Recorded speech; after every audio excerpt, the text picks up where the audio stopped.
سعودی عرب میں حالات بتدریج بہتر ہونے لگے ہیں۔ محکمہ صحت کے مطابق آج مملکت میں کرونا وائرس کووڈ-19 کے 708 نئے کیسز رپورٹ ہوئے، جبکہ ایکٹیو کیسز کی تعداد 20,000 سے بھی کم رہ گئی ہے۔ اس وقت مملکت میں موجود اور چھٹی پر گئے ہوئے غیر ملکی کارکنان بین الاقوامی پروازوں کی بحالی کے انتظار میں ہیں۔ آج اس حوالے سے حکام کی جانب سے ایک دفعہ پھر وضاحتیں سامنے آئیں۔ گزشتہ روز سوشل میڈیا پر ایک خبر وائرل ہوئی کہ سعودی حکومت یوم الوطنی یعنی 22 ستمبر کے بعد بین الاقوامی پروازیں بحال کرنے جا رہی ہیں۔ یہ خبر جوازات کے نام پر بنے ایک جعلی ویب سائٹ اور فیس بک پیج پر عربی زبان میں نشر کی گئی۔ خبر وائرل ہونے کے بعد نہ صرف سعودی وزیر صحت کی جانب سے اس متعلق وضاحت سامنے آئی، بلکہ جوازات نے بھی مذکورہ بیان کو غلط قرار دیا۔ سعودی وزیر صحت ڈاکٹر توفیق بن فوزان الربی نے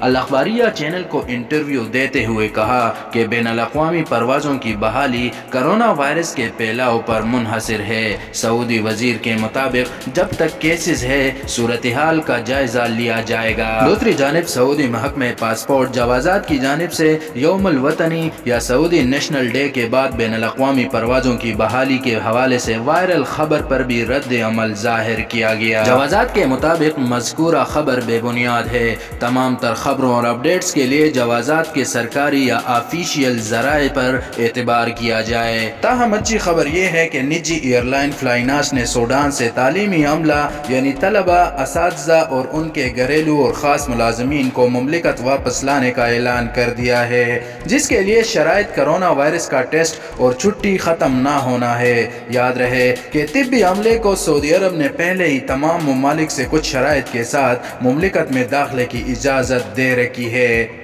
یہ تھی اب تک کی اپڈیٹ۔ سعودی عرب سے مصدقہ خبروں اور درست معلومات جاننے کے لیے اس چینل کو سبسکرائب کر کے بیل آئیکن کو دبائیں۔ اللہ حافظ و ناصر۔